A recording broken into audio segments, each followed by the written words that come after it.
Assalamualaikum warahmatullahi wabarakatuh. Alhamdulillahirabbil alamin. Alhamdulillah, segala puji dan syukur kepada Allah Subhanahu wa taala yang telah memberi kita hadiah malam ini dengan silaturahim, duduk dalam majelis ilmu. Mudah-mudahan kita semua di sini termasuk di antara hamba-hamba Allah yang diridhoi Allah. Malam ini kita bahas apa? Istighfar. Pertama-tama makasih banyak buat teman-teman semuanya yang udah mengisi kuis untuk judul-judul yang lucu-lucu. Ada yang sampai ngisi tahu gelap gitu ya. Padahal kan disuruh isi satu kata ya. Tahu gelap itu teh 3 kata. Tahu dan gelap. Tapi alhamdulillah luar biasa. Terus ada yang 4 kata. Sudah jatuh tertimpa rezeki. Terus ada juga yang, ini saya takut salah bacanya bahasa Sunda Ada yang cilepeng. Maaf ya agak-agak kasar, tapi kayak gitu emang aslinya. Ada yang ngicepan, gini ya. Ada yang, ini keren banget nih. Ada yang sampai nulis judul walaupun apa hubungannya gitu. Zikrullah. Mana yang ngisi zikrullah? Gak ada, lagi berzikir ya. Nah ada yang tikusruk. Ada yang syukurin, wah ini mah iseng banget nih. Syukurin cenah. Ada yang tiang listrik, ada yang terpesona, penasaran, gagal fokus, menjaga pandangan, azab yang disegerakan. Azab yang disegerakan. Tapi semua jawaban ini menunjukkan teman-teman alhamdulillah antusias pengen berpartisipasi dalam dakwah. Dan karena jawaban-jawaban ini alhamdulillah akhirnya postingan kita bisa dilihat lebih banyak orang dan akhirnya menjadi inspirasi buat taklim-taklim lain di tempat yang lain. Ya gitu deh. Anget banget ya. Gerah maksudnya. Teman-teman kita bahas tentang bab istighfar. Dan tetap bagi saya tema istighfar ini adalah salah satu rahasia paling penting buat kita dalam mencari jodoh. Jadi kalau kemarin kita hanya manas-manasin orang supaya nikah, gewat atau nikah gitu kan ya. Atau cepetan cari jodoh atau nikah atau halalin atau apapun. Saya nggak mau nambah dosa ke teman-teman semuanya. Hanya ngebully tapi nggak ngasih solusi ya. Jadi malam ini saya pengen ngasih solusi yang instan tapi ngaruh. Bukan hanya membuli. Kita akan bahas tentang apa hubungannya antara istighfar sama jodoh. Apa hubungannya antara istighfar sama diterima lamaran sama calon mertua. Gimana cara memenangkan persaingan jodoh dengan memperbanyak istighfar. Jadi kalau kita ngelihat kayaknya nih saingan kita berat banget berarti istighfarnya harus double. Kalau ngelihat saingan kita tingginya lebih tinggi dari kita 1 cm berarti istighfarnya harus 100 kali lebih banyak. Kalau 2 cm 200 kali.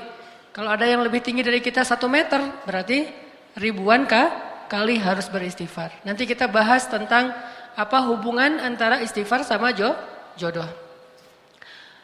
Tapi sebelum kita membahas tentang materi ini, yuk kita tilawah dulu. Kita baca Al-Quran di dalam surat Ali Imran. Ali Imran teh surat Ali Imran ayat 133. Surat Ali Imran ayat 133.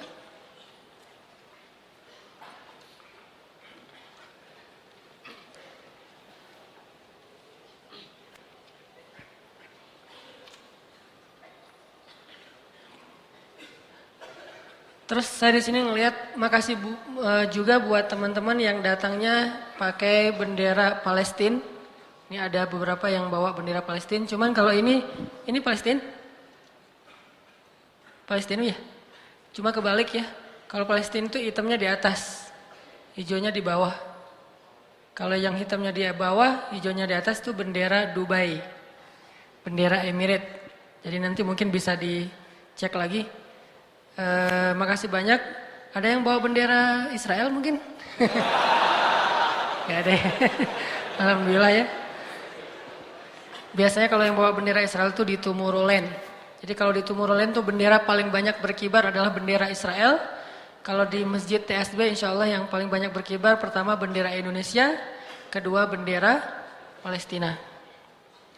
Surat Ali Imran ayat 133. A'udzu billahi minasy syaithanir rajim. Mangga.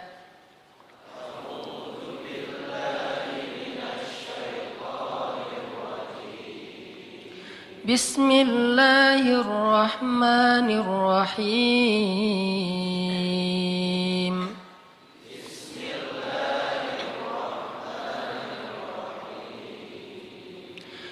وسارعوا إلى مغفرة من ربكم وجنة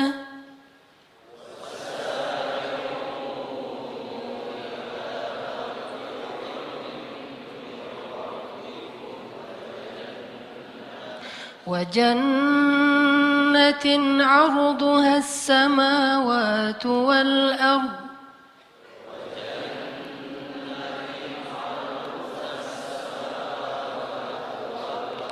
أعدت للمتقين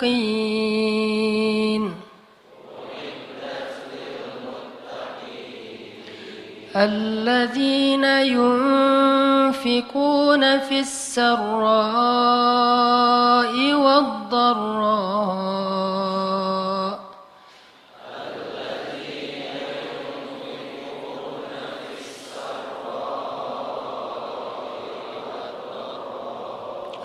والكاظمين الغيظ والعافين عن الناس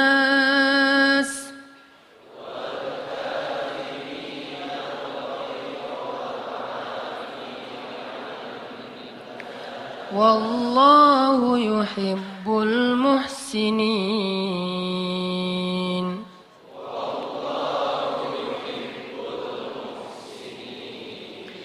والذين إذا فعلوا فاحشة أو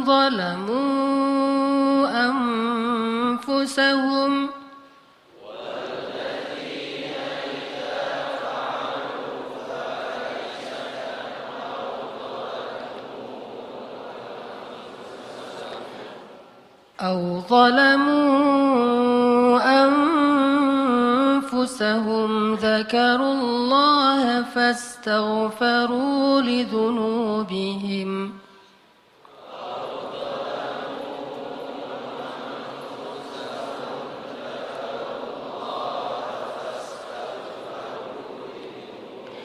ومن يغفر الذنوب إلا الله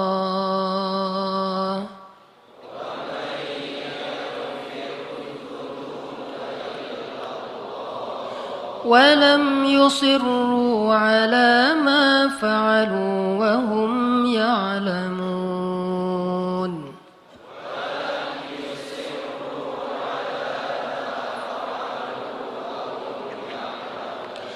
أولئك جزاؤهم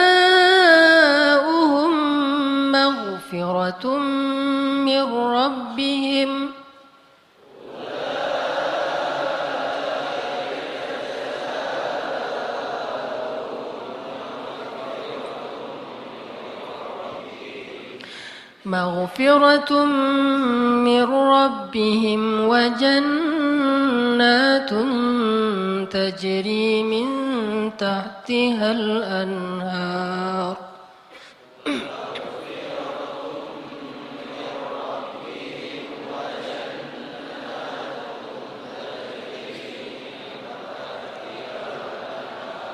تجري من تحتها الأنهار خالدين فيها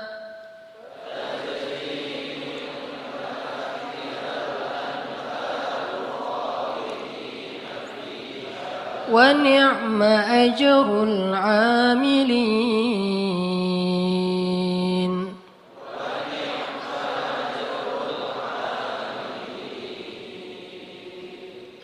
Terus satu surat lagi, surat At-Tahrim, surat 66 ayat 8.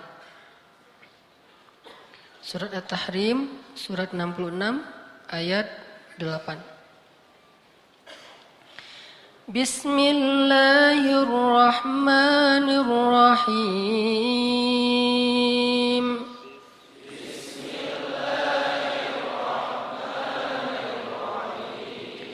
Ya ayyuhalladzina amanu tubu ila Allah.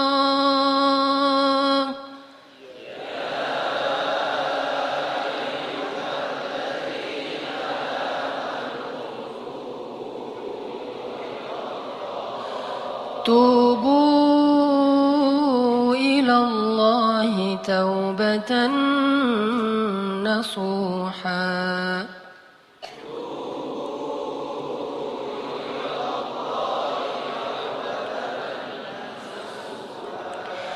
Asa rabbukum an yukaffira ankum sayyiatikum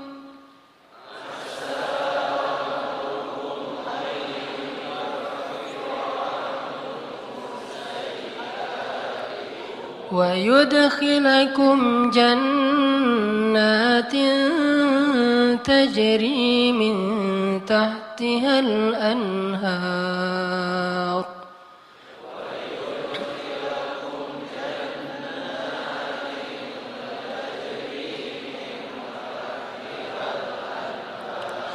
yawma la yukhzillahu an-nabiyya walladzina amanu ma'ah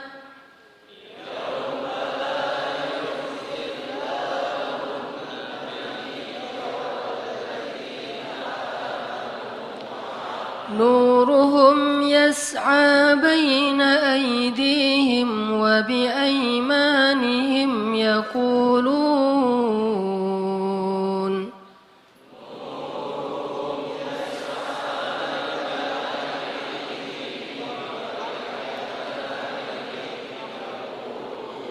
yaqulun rabbana atmim lana nurana waghfir lana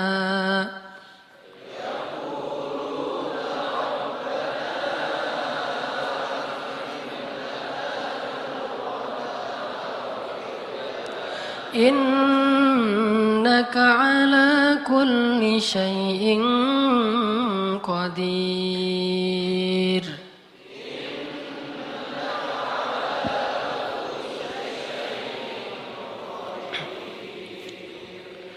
Alhamdulillahirabbil alamin. Sadaqallahul azim. Teman-teman yang dirahmati Allah Subhanahu wa taala. Salah satu ucapan hamba yang paling disukai oleh Allah Subhanahu wa taala itu adalah istighfar. Dan kita pasti pernah mendengar hadis bagaimana gembiranya Allah terhadap seorang hamba yang beristighfar dan bertobat kepada Allah.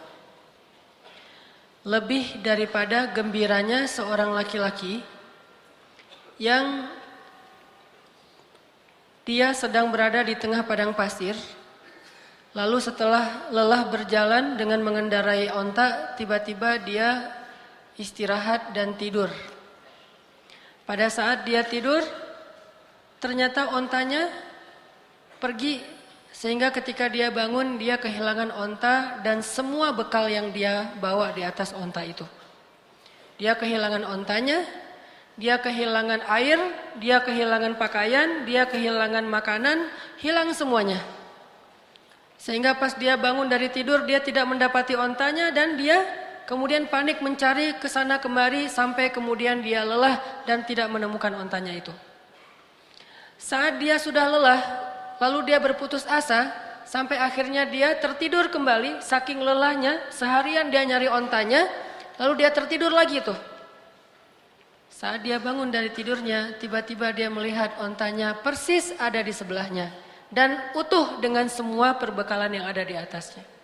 Saking bahagianya dia, karena menemukan onta itu setelah dia bangun dari tidur, seperti orang mimpi, akhirnya dia mengatakan, "Ya Allah, Engkaulah hambaku dan akulah Tuhanmu." Saking bahagianya dia salah mengucap sampai mengatakan, "Allah, Engkaulah hambaku dan aku Tuhanmu." Kebalik, saking bahagianya dia menemukan onta tersebut. Ini nunjukin gimana orang bahagia banget sampai salah ngomong gitu. Kalau kita mungkin saking bahagianya diterima oleh seorang pernah gak sih kayak gitu? Gak pernah menduga sama sekali tuh cewek mau sama kita. Wah, itu luar biasa. Kalau udah menduga dia pasti mau sama gua gitu ya. Itu biasa kan ya? Pernah gak kayak gitu? Kepedeannya. Ada cewek kalau itu sih kayaknya mau banget tuh sama gua tuh pasti. Neng, Kang gitu. Langsung dia berbunga-bunga. Salah, maaf, bukan kamu maksudnya gitu. Ini orang iseng ya. Tapi ada cewek yang kita tuh kayaknya nggak bakalan bisa, nggak bakalan mungkin jadi suami dia, nggak mungkin dia mau mencintai kita, nggak mungkin dia mau memberikan hatinya kepada kita. Tiba-tiba entah gimana ceritanya, mimpi apa kita semalam, tiba-tiba pas besoknya dia ternyata mau menerima atau membaca nge-read WA kita. Salam, biru 2 contreng gitu. Wes, ternyata dibaca gitu ya. Karena dia pikir bapaknya mau ngirim duit. Salam aja. Dibaca, read. Salam juga. Langsung kan bingung sendiri, lagi nyetir naik motor jatuh. Lagi main skate ketabrak tiang. Kenapa bisa kayak gitu? Tabrak tiang, jatuh dari motor, masuk ke dalam parit, atau lagi makan mie bakso tumpah. Atau apapun lah reaksi-reaksi orang yang saking bahagianya terhadap suatu berita. Sesungguhnya Allah lebih bahagia lagi kepada seorang hamba yang beristighfar dari bahagianya seorang laki-laki yang lamarannya diterima oleh perempuan yang sangat dia dambakan. Cuman kalau nggak bisa ngebayangin, maaf ya. Kalau saya bisa sih ngebayangin. Soalnya orang yang saya nikahi itu dambaan saya banget. Soalnya orangnya nggak ada di sini. Maksudnya kebalik, ada orangnya. Saking bahagianya itu teman-teman yang tadi lagi makan bakso bareng, gua traktirin kalian semuanya. Utang ya, bayarnya besok gitu. Jadi mereka tetap bayar sendiri, cuman kita kredit. Suatu saat akan kita bayarin. Saking bahagianya, semuanya ditraktirin. Hidupnya jadi kayaknya dia paling bahagia di muka bumi. Lari-lari di tengah kerumunan orang ramai yang crowded gitu, kayak di Orchard di tengah Singapura gitu, atau di Korea teriak-teriak, "Wuh!" Orang pada heran, kenapa? Ternyata yes gitu ya, kayak filmnya Will Smith yang tentang kebahagiaan yang dia baru diterima kerjaan di sebuah perusahaan asuransi. Saking dia bahagianya tuh dia teriak-teriak di trotoar, di jalan-jalan. Kenapa? Saking bahagianya. Apapun bentuk kesenangan dan kebahagiaan yang diekspresikan oleh siapapun di muka bumi, sesungguhnya Allah lebih bahagia dan lebih senang lagi terhadap hambanya yang beristighfar. Coba, kurang baik apa Allah sama kita? Apa untungnya Allah bagi Allah kalau kita istighfar? Gak ada untungnya sama sekali. Kalau kita diterima cinta kita, itu untungnya gede banget kan? Itu yang kita harap-harapin gitu. Hampir aja main dukun. Coba kalau ditolak, pasti udah main dukun. Untung diterima. Allah lebih senang lagi daripada. Jadi kalau teman-teman ngebayangin ada seseorang yang lagi happy banget, lagi excited banget terhadap sesuatu, Allah lebih excited lagi terhadap hambanya yang beristighfar. Jadi kalau pengen buat Allah tersenyum, istighfar. Astagfirullahaladzim. Allah senyumnya. Istighfar, Allah pasti senyum. Begitu kita istighfar, Allah ketawa. Dan itu memang kayak gitu hadisnya. ketika Nabi membaca doa safar, kemudian Nabi di akhir mengucapkan kalimat istighfar, lalu Nabi menutup dengan kalimat famay yaghfirudz dzunuba illa anta. Siapa yang akan mengampuni dosa selain Engkau ya Allah? Lalu Nabi tertawa. Ali bin Abi Thalib bertanya, "Ya Rasulullah, ma yudhikuk?" Kenapa engkau tertawa ya Rasulullah? Aku tertawa karena Allah tertawa. Kenapa Allah tertawa? Allah senang kepada orang yang beristighfar. Nabi aja bilang Allah tuh tertawa loh kalau kita istighfar. Jadi bukan Allah tuh nggak pendendam kayak kita. Allah itu membalas sesuai dengan amal. Kalau kita nggak istighfar baru dibalas. Tapi begitu kita istighfar, Allah lupain semua dosa kita. Seolah-olah kita nggak pernah ngecewain Allah sama sekali. Allah hilangkan semua catatan kita. Kita datang pada Allah, Rabbi astaghfiruka wa atubu ilaik. Hambaku langsung dipeluk sama Allah seolah-olah. Nggak ada, lu kan kemarin gitu. Enak aja lo istighfar sama gue. Nggak ada Allah kayak gitu-gituan. Itu mah kita. Ada teman kita salah datang ke kita kan. Apalagi salahnya nikung kan ya. Wah itu mah. Kalau salahnya nikung kayaknya tidak ada maaf bagimu. Apalagi salahnya pakai kartu undangan. Kita ketemuan yuk. Di mana? Di kafe. Ada sesuatu yang aku pengen nyampein ke kamu gitu. Oh iya datang. Aku pengen nyampein berita bahagia. Apa tuh? Aku pengen nikah. Dengan siapa? Dengan si Neng Saroh misalnya. Neng Saroh yang mana? Neng Saroh yang kita sering ngobrol sama dia. Akhirnya apa yang terjadi? Gara-gara kita tahu dia mau nikah dengan orang yang sangat kita idam-idamkan. Alasan dia apa? Lah kamu kan juga belum jadian sama dia. Jadi kan masih terbuka. Siapa aja boleh masuk dong. Ini orang-orang yang paling kejam. Tidak punya hati. Gak punya hati banget tuh. Jadi teman makan teman. Coba, kita pernah gak mengkhianati Allah Subhanahu Wa Taala? Allah yang ngasih nikmat, syukurnya ke makhluk. Allah yang ngasih kebaikan untuk kita, ngasih jalan keluar, nolongin kita dalam masalah, giliran yang manggil Allah kita gak datang. Giliran yang manggil makhluk kita datang. Giliran untuk Allah kita bilang ngantuk. Giliran untuk makhluk nggak tidur semalaman pun kita siaga. Kenapa bisa gitu?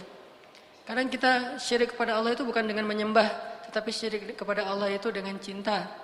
Kita menyekutukan cinta kita kepada Allah. Tapi gimana pun kita menyakiti perasaan Allah, begitu kita datang, ya Allah, maaf ya yang kemarin, nggak apa-apa, udah nggak usah ingatin lagi, udah biarin aja. Mau apa, minta. Allah tuh kayak gitu.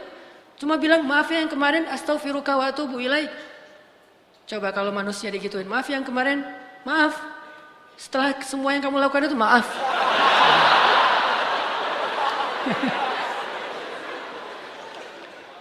Ini bakat acting yang belum tersalurkan. Jadi Allah tuh seneng banget kepada hamba yang beristighfar. Jadi kalian kalau teman-teman kita semuanya kalau istighfar sama Allah tuh yang pede. Allah mau nggak ya? Gak enak kamu aja deh yang istighfarin buat gua.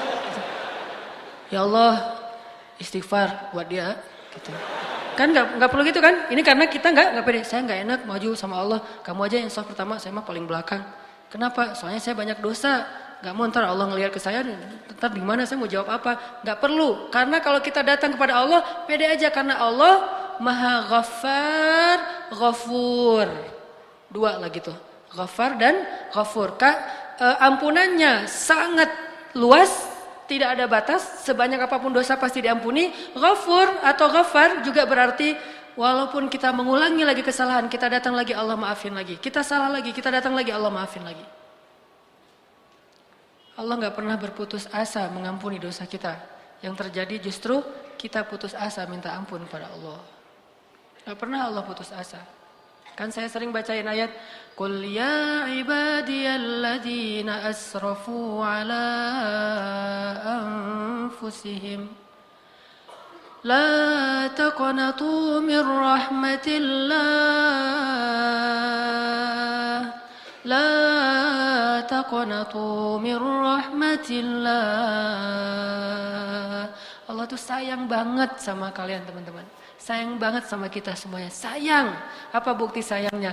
Udah banyak dosa masih dipanggil Qul ya ibadiyah. Katakan kepada hambaku. Masih dianggap hamba tuh. Dan dalam Al-Quran istilah hamba itu istilah pengagungan. Jadi ketika seorang manusia disebut hamba Allah berarti dia diistimewakan. Udah banyak dosa Allah masih bilang, ya ibadi, la taqnatu min rahmatillah. Jangan putus asa dari rahmat Allah. Minta ampun kepada Allah. Ada dosa apapun minta ampun kepada Allah. Allah pasti akan mengampuni. Begitu kita minta ampun, belum selesai kalimat istighfar kita, kalau benar-benar dari hati baru astagfirullah, udah Allah ampuni semua dosa-dosa kita. Seolah-olah kalau kita mau ngucapin astagfirullahalazim, baru kemudian meninggal, Allah nggak akan bingung, dia tadi ngucapinnya astagfirullah atau astaga ya? Nggak pernah Allah gitu. Tadi kan itu bisa astaga, bisa astagfirullah kan gitu kan ya? Nggak mau Allah kayak gitu. Allah tahu alimun bidzati sudur. Hambaku itu udah beristighfar. Ya Allah, tapi belum sempurna kalimatnya. Nggak masalah. Karena Allah tidak melihat dengan apa yang kita lakukan atau apa yang kita tampakkan, tapi Allah melihat apa yang kita simpan di dalam hati. Istaghfiru rabbakum. Minta ampun kepada Allah. Tapi dosa saya banyak banget ya Allah. Innallaha yaghfirudz dzunuba jami'a. Allah ngampuni semua dosa. Tapi saya pernah syirik ya Allah, jami'a. Saya pernah durhaka sama orang tua ya Allah, jami'a. Saya pernah mencuri ya Allah, jami'a. Bahkan saya dulu sering berzina ya Allah, gimana akan diampuni? Yaghfirudz dzunuba jami'a. Enggak ada yang enggak diampuni. Enak banget hubungan sama Allah tuh, enak banget. Santai gitu. Allah mah zatnya. Allah mah zatnya tuh nggak baper kayak kita dan nggak terlalu hard feeling. Mudah urusan sama Allah. Yuridullahu bikumul yusra. Bismillahirrahmanirrahim. Teman-teman yang dirahmati Allah Subhanahu wa taala, tadi kita membahas tentang bagaimana Allah Subhanahu wa taala senang sekali kepada hamba-hamba yang beristighfar. Dan istighfar ini salah satu amalan favorit Nabi Muhammad sallallahu alaihi wasallam. Jadi kalau kita mungkin ada yang favoritnya senang push up. Sehari push up-nya 100 kali. Gak pernah ketinggalan, setiap hari 100 kali. Sampai ngebentuk gitu ya. Maka Nabi Muhammad sallallahu alaihi wasallam sehari beristighfar 70 atau 100 kali. Itu favorit Nabi banget. Jadi selain kita punya kegiatan rutin, punya hobi untuk olahraga, coba juga kita riyadhah batin, olahragakan hati kita dengan istighfar. Dan kalau dilakukan secara terus-menerus, itu hasilnya luar biasa. Kapan ketahuan? Nanti kalau kita lagi butuh sesuatu kepada Allah Subhanahu wa taala. Ternyata istighfar itu membuat Allah sangat mengijabah doa kita. Sampai kadang-kadang mustahil diijabah, mustahil terwujud tapi Allah wujudkan. Karena idza arada syai'an ay yaqula lahu kun fayakun. Sama kayak orang yang rajin push up, kapan ketahuannya? Nanti pas dia lagi belanja sama istrinya ketahuan, wes hasil push up teh. Mah, lagi aja enggak apa-apa. Pak, ini udah berat banget, enggak apa-apa kan push up setiap hari. Bawain barang istri ya. Walaupun sunnahnya nih insert dikit. Sunnah dalam belanja di pasar itu bawa barang sendiri-sendiri. Nabi itu enggak suka menitipkan barang belanjaan beliau kepada orang lain. Dan ternyata hikmahnya apa? Biar ketahuan kalau kita belanjanya udah banyak. Bayangin kalau kita belanja, terus belanjaan kita dititipkan kepada orang lain. Supir kita mungkin, atau asisten rumah tangga, atau kepada suami, atau kepada istri. Enggak ketahuan kalau kita udah belanja banyak. Nah, jadi gara-gara kita rajin push up, nanti ketika ada masalah, manfaat tuh. Ban mobil kempes, ngedorong ya. Atau ganti ban mobil juga kan, cowok sejati mah kan harus minta ganti ban mobil. Masa pas ban mobil kempes, nelpon misalnya asuransi apa, datang, itu agak kurang keren sih. Walaupun mudah. Jadi yang keren itu justru jangan mudah-mudah amat. Persulitlah hidup kalian supaya keren. Demi mencari keren, pencitraan, jadi cari masalah.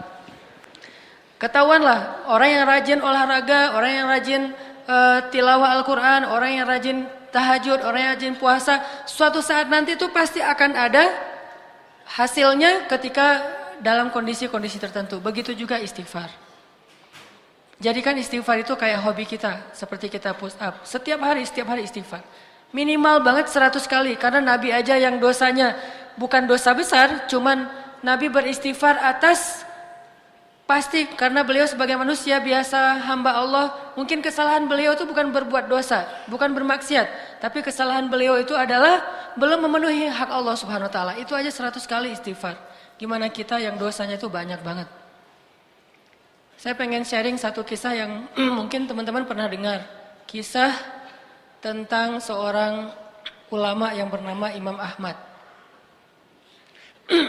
Imam Ahmad itu muridnya siapa? Murid gurunya yaitu Imam Asy-Syafi'i. Imam Ahmad itu menghafal hadis alfi hadisan, 1.000.000 hadis.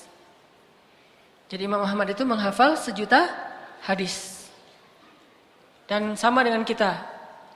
Di antara hadis 1.000.000 itu ada yang kita sama menghafal dengan Imam Ahmad, yaitu innamal a'malu binniyat. Sama dengan Imam Ahmad. Hadis pertama. Tapi nggak sampai 1.000.000. Imam Syafi'inya aja sampai kagum banget sama Imam Ahmad. Saking menghafal 1.000.000 hadis. Dianggap sebagai ulama hadis. Suatu hari Imam Ahmad itu tinggal di Baghdad dan beliau bilang, kenapa ya saya kok pengen banget ke Basrah. Padahal beliau tuh nggak kenal siapapun di Basrah. Baghdad Basrah itu lumayan beda provinsi. Saya kepengen banget ke Basrah. Udah lama pengen ke Basrah. Cuman di sana beliau nggak kenal siapapun, tidak ada niat ketemu siapa-siapa, tidak ada janji dengan siapa-siapa, tidak ada urusan apapun. Cuman nggak tahu, pengen aja ke Basrah. Sehingga karena kepengen terus, ada kayak sesuatu yang mengganjal dalam diri beliau. Kayaknya nih ada sesuatu yang harus saya tunaikan, saya harus ke Basrah. Kayak telepati gitu, kayak batin. Akhirnya beliau memutuskan berangkat ke Basrah. Saat beliau sampai di Basrah malam hari, beliau mampir ke sebuah masjid, sholat isya di situ. Setelah selesai sholat isya, beliau tidur di dalam masjid, capek. Tapi tiba-tiba datang pengurus masjid atau marbot membangunkan beliau. Hei, wahai laki-laki, ya rojul. Kenapa kamu tidur di dalam masjid? Kata marbotnya teh. Kata Imam Ahmad, ana musafir, saya sedang bermusafir, saya butuh istirahat. Kata marbotnya, nggak boleh tidur dalam masjid, kamu keluar gitu. Akhirnya Imam Ahmad diusir keluar dari masjid, maka tidurlah beliau di teras masjid. Masjidnya dikunci. Pas tidur di teras masjid, marbot tadi datang lagi. Ya rojul, hei orang laki-laki, kenapa kamu tidur di sini? Lah, kan tadi nggak boleh tidur di dalam. Akhirnya saya tidur di luar. Tetap nggak boleh di dalam masjid. Ini masih area masjid. Keluar, diusir sampai ke jalan. Dalam kondisi kayak gitu, terlihatlah adegan itu kepada seorang penjual roti yang tinggal atau punya toko di depan masjid. Akhirnya dipanggil, ya rojul, kesini. Masuk, kalau kamu mau tempat bermalam, tinggallah di rumah saya. Tapi seadanya, saya mah bukan orang kaya, tinggal aja di sini. Ini ada tempat tidur kecil. Kata Imam Ahmad, baik, jazakallahu khair. Kalau boleh saya bermalam 1 malam, karena saya musafir. Tinggal di situ. Ketika Imam Ahmad sedang tinggal di situ, Imam Ahmad memperhatikan tukang roti ini bekerja, setiap kali mengaduk roti beristighfar. Ngaduk roti, ini mah roti canai. Kalau roti Arab mah gitu. Kalau roti India, astagfirullahalazim. Pokoknya 1 kali adukan istighfar. Ngaduk roti yang masih tepung gitu, astagfirullahalazim. Kemudian bikin roti, astagfirullahalazim. Apapun yang beliau lakukan, istighfar. Sehingga akhirnya Imam Ahmad berkata, sudah berapa lama kamu beristighfar seperti itu? Kata tukang roti, saya sudah jual roti ini selama kurang lebih 30 tahun. Dan setiap kali ngaduk saya beristighfar. Berarti dia sudah mendawamkan istighfarnya kurang lebih selama 30 tahun. Jadi hobinya tuh astagfirullahaladzim. Bukan bersiul, bukan bersenandung, bukan bernyanyi, bukan dengar MP3. Tapi dia beristighfar. Atau dengar MP3-nya istighfar. Astagfirullah. Pokoknya istighfar aja. Udah 30 tahun. Lalu Imam Ahmad bertanya, kalau sudah melakukan sekian lama, terus apa hasilnya? Kata Imam Ahmad. Kata tukang roti itu, alhamdulillah wahai rajul, wahai laki-laki. Tidak ada permintaan saya kecuali Allah kabulkan. Saya baru bilang, ya Rob, udah Allah kabulkan. Baru bilang, ya Rob, sudah Allah kabulkan. Setiap saya minta apapun, Allah kabulkan. Alhamdulillah, ini berkah dari istighfar. Karena saya yakin, kata dia, Nabi bersabda, tidaklah seseorang mulazamah atau iltizam, dia selalu beristighfar, dawam dengan istighfar, kecuali Allah Subhanahu wa taala akan memberikan jalan keluar dari setiap masalah dan mengabulkan doa-doanya dan memberikan rezeki yang tidak pernah terduga-duga. Kata laki-laki tadi, penjual roti, cuma satu permintaan saya yang belum dikabulkan. Imam Ahmad bertanya, apa itu? Saya pernah berdoa, ya Allah, saya kagum sama Imam Ahmad bin Hambal. Saya ingin bertemu dengan beliau. Kabulkanlah ya Allah. Langsung Imam Ahmad bertakbir, Allahu Akbar. Ternyata ini nih masalahnya. Kenapa saya kok nggak enak hati selama di Baghdad? Akhirnya saya jadi kepengen ke Basrah. Itu gara-gara istighfar laki-laki penjual roti. Istighfar dialah yang membuat Imam Ahmad jadi datang ke Basrah dan bertemu dengan laki-laki tersebut. Coba bayangin. Jadi dawamkan istighfar. Pengen mulai sekarang nih. Selama berapa? 30 tahun. Gak apa-apa 30 tahun. Nanti sekarang usia teman-teman berapa rata-rata? 40? 20 ya? 20 berarti 30 tahun lagi 50 tahun. Ya Allah, bidadari. Kita bayangin, astagfirullahaladzim, astagfirullahaladzim, astagfirullahaladzim. Setelah 30 tahun, datang. Bersabarlah selama 30 tahun. Makanya tadi saya bilang hubungan istighfar dengan jodoh. Kalau kita ngerasa sulit untuk mendapatkan orang yang kita harapkan, yang kita idam-idamkan dalam hidup kita menjadi permaisuri, jadi bidadari kita, atau jadi imam kita, banyak-banyak istighfar. Mau punya istri yang cantik? Bening, putih, rambutnya ikal, gak usah malu-malu. Mau kan ya? Gak mau ya? Atau udah punya? Kalau kalian pengen punya istri yang seperti hurul ain, matanya jelita. Arti jelita itu matanya besar tapi sayu. Matanya besar tapi sayu, bukan besar tapi melotot. Kan ngeri tuh ya. Apalagi malam Jumat kayak gitu. Apa? Padahal malam Jumat mah harusnya nggak kayak gitu. Nah, banyak istighfar. Istri yang solehah, istri yang seperti Asma bintu Umais. Masih ingat Asma bintu Umais? Yang ketika suaminya datang, dia udah berdandan.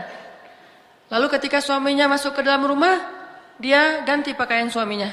Dia bukakan baju suaminya, baju dingin, kemudian baju pokoknya bajunya lah dibukain. Udah selesai itu dia ambil handuk basah dengan air hangat, dia usap tubuh suaminya dengan air hangat. Di kayak sauna gitu, di spa gitu, pokoknya di treatment. Wah, udah gitu selesai di treatment suaminya, dia pergi ke dapur ngambil sapu lidi kurma. Suaminya udah makan, udah di treatment, udah di khidmat habis-habisan. Setelah itu dia ambil sapu lidi kurma, dia kasih ke suaminya, wahai suamiku, jika hari ini masih ada yang kurang dari kebaikan, dari tugasku, maka pukullah aku dengan sapu lidi ini. Tuh kalau istrinya kayak gitu, udah pakai lagu Roma Irama, istri solehah. Karena kalau kata Nabi, saya baru ngerti, benar kata Nabi, dunia itu adalah perhiasan dan sebaik-baik perhiasan itu adalah istri yang solehah. Udah selesai, udah urusannya kalau udah kayak gitu. Begitu juga yang akhwat, yang cewek-cewek, yang perempuan. Kalau kalian ingin imamnya soleh seperti Abu Salamah, kok Abu Salamah sih tadi Asma bintu Umais? Abu Salamah itu cowok di antara para sahabat yang diidolakan banget oleh istrinya. Bahkan sampai kemudian mendapatkan setelah Abu Salamah wafat, sampai Ummu Salamah bingung siapa lagi yang bisa mendampingi Ummu Salamah karena tidak ada lagi laki-laki yang setara dengan Abu Salamah. Ya Allah, beri saya ganti yang lebih baik daripadanya. Kan itu doa yang diajarkan Nabi ya. Wakhluf li khairan minha. Tapi siapa yang lebih baik daripada Abu Salamah? Abu Bakar? Enggak. Tidak ada menurut Ummu Salamah laki-laki yang lebih baik daripada Abu Salamah. Mau punya suami yang ideal, Ibrahim, Ismail. Suami yang ideal secara fisik mungkin Zain Malik. Zain Ataki. Narsis ya. Mirip saya dengan Zain Malik kalau dilihat dari jarak 1 kilo. Nah, banyak-banyak istighfar. Bayangin Imam Ahmad sama penjual roti tadi tuh nggak saling kenal loh. Allah yang akan mempertemukan mereka. Sama seperti seorang laki-laki dan perempuan yang jadi suami istri, awalnya tidak saling kenal. Tetapi Allah lah yang mempertemukan mereka. Skenario Allah, suka-suka Allah. Bisa membersihkan dalam hatinya untuk datang. Tiba-tiba, kok saya pengen banget ya main ke daerah Tegalega. Hari Minggu, kok saya pengen banget ya lari di Gasibu. Seumur-umur belum pernah loh lari. Apalagi pagi-pagi gitu. Biasanya kan pagi-pagi mimpi. Kalau inilah lari. Saya pengen banget hari ini tuh pengen lari banget di Gasibu. Tapi ada apa ya? Udahlah berangkat aja deh. Sampai dah di Gasibu. Begitu sampai di Gasibu, ternyata ada yang terjatuh. Aduh, Neng kasihan jatuh. Mulai lagi di situ. Allah yang mempertemukan. Kenapa ya? Saya kok tiba-tiba jadi pengen taklim. Ya, dulu mah taklim sih, tapi streaming. Sekarang, aduh rasanya streaming mah kayak nonton siaran kayak nonton bola tapi lewat TV, nggak langsung. Pengen langsung datang ke stadionnya. Pengen ikut taklim, datang ke taklim, pulang-pulang dapat ilmu ya. Udah aja segitu. Ya emang taklim mencari ilmu. Ilmu menikah. Ilmu motivasi untuk menghalalkan. Oke, itu satu. Cerita yang kedua, kisah tentang keajaiban istighfar. Salahuddin Al-Ayyubi, salah satu panglima perang Islam yang sangat terkenal di Mesir. Beliau dalam peperangan melawan orang salib untuk membebaskan Palestina. Pernah ketika lagi istirahat malam hari beliau keliling di antara tenda-tenda prajuritnya. Mau lihat prajuritnya kalau malam tuh ngapain. Tengah malam maksudnya, jam 2 malam. Beliau keliling di antara tenda-tenda prajuritnya. Melihat tenda yang pertama, di dalam tuh ada prajurit lagi tahajud. Tahajud, panjang lagi tuh tahajudnya. Terus keliling ke tenda yang lain. Tenda yang kedua ngelihat prajuritnya lagi tilawah Al-Quran. Masya Allah, ini prajurit tilawah Al-Quran. Duduk sambil baca Alif Lam Mim Dzalikal Kitabul La Raiba Fiih. Tilawah Al-Quran. Sampai ke tenda yang ketiga, dilihat prajuritnya lagi beristighfar dan berdoa kepada Allah. Rabbi zalamtu nafsi faghfirli. Minta ampun, istighfar. Lalu sampai ke tenda yang keempat, Salahuddin Al-Ayyubi melihat prajuritnya sedang tidur. Baru Salahuddin mengatakan, inilah pintu kekalahan kita. Inilah pintu kekalahan kita. Ketika prajuritnya menghabiskan malamnya dengan tidur. Sedangkan prajurit yang menghabiskan malamnya dengan qiyam, itu adalah penyebab datangnya pertolongan Allah. Prajuritnya yang beristighfar, itu penyebab datangnya kasih sayang Allah SWT. Prajuritnya yang tilawah Al-Quran, itu penyebab datangnya berkah dari Allah SWT. Sedangkan prajurit yang tidur, inilah pintu kekalahan kita. Jadi isi hari dan malam kita itu dengan istighfar, dengan bertaubat kepada Allah Subhanahu wa taala.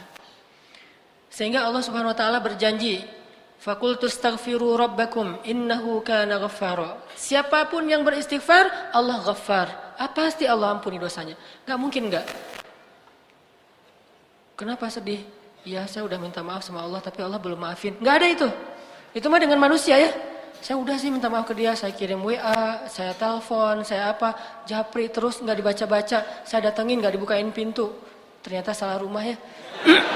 Pokoknya berusaha aja minta maaf, tapi nggak dimaafin. Saya udah ngirimin hadiah segala macam. Saya tuh udah minta maaf habis-habisan, tapi nggak dimaafin. Itu manusia. Tapi Allah nggak ada cerita kita minta maaf kepada Allah, Allah nggak memaafkan, itu nggak ada. Kita minta ampun kepada Allah, Allah nggak mengampuni, itu nggak mungkin. Tidak mungkin orang yang datang kepada Allah pulang dalam keadaan kecewa. Catat tuh, nggak mungkin orang yang datang kepada Allah pulang dalam keadaan kecewa. Maka wasari'u ila maghfiratin min rabbikum. Segeralah datang kepada Tuhan kalian. Infiru, berlarilah kepada Allah Subhanahu wa taala. Sabiqu, berlomba-lombalah kepada Allah Subhanahu wa taala. Istighfar dan dawamkan itu.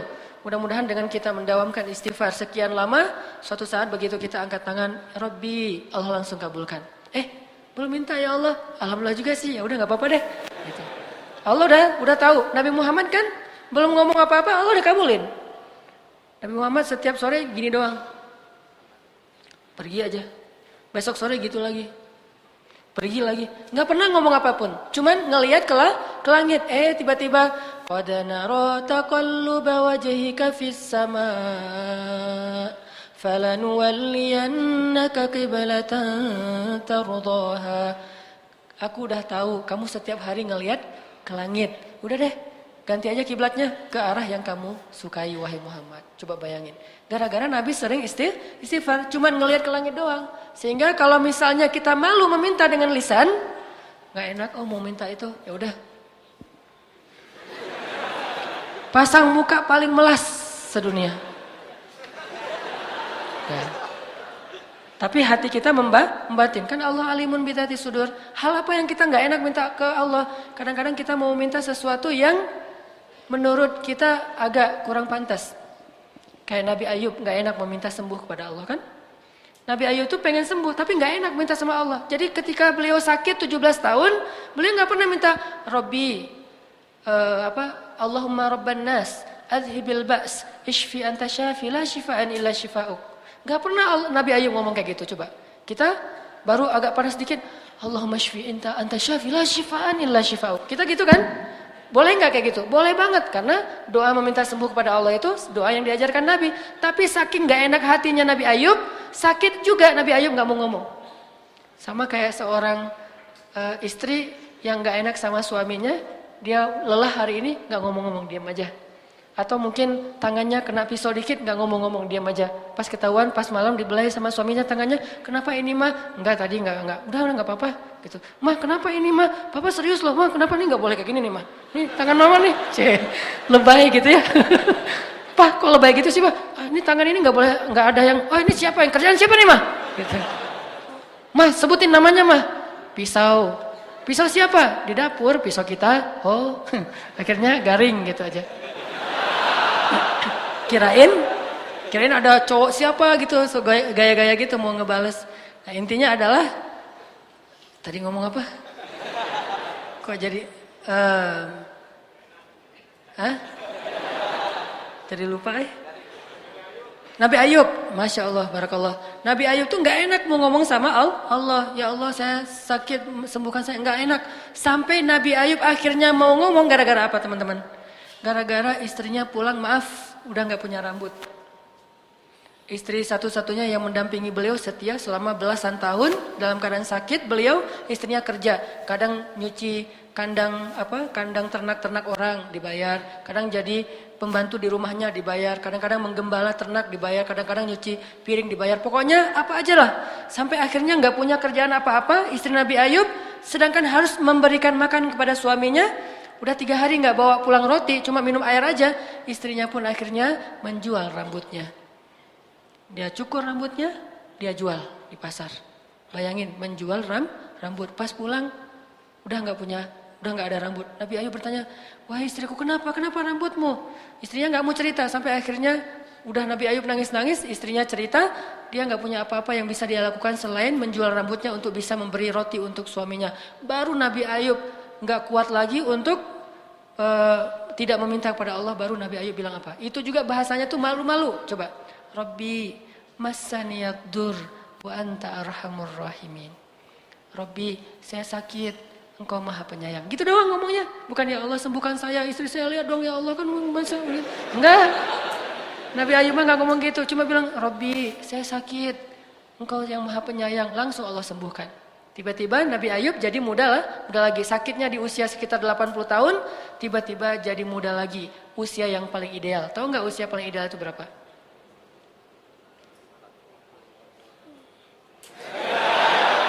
Usia paling ideal itu usia 30 sampai 40 tahun. Kalau sebelum itu masih belum matang. Kalau di atas 40 tahun kematangan. Yang paling pas tuh 30 sampai 40. Itulah usia penduduk surga antara 30 sampai 40 tahun. Akhirnya Nabi Ayub muda lagi. Begitu istrinya pulang, astagfirullahaladzim, kamu siapa? Saya Ayub. Enggak, kamu bukan Ayub. Emang sih mirip Ayub beberapa tahun yang lalu. Tapi sekarang udah enggak, kata istrinya. Ayub sekarang udah jadi laki-laki yang udah tua, dia lumpuh. Tapi saya Ayub, suami kamu, dan Allah sudah menyembuhkan saya. Dia pergi ke kamar, ternyata Nabi Ayub enggak ada. Lalu Nabi Ayub menyebutkan kenangan-kenangan yang hanya mereka berdua yang tahu. Setelah Allah SWT, akhirnya dia percaya. Dulu kita pernah hujan-hujanan di bawah jembatan. Akhirnya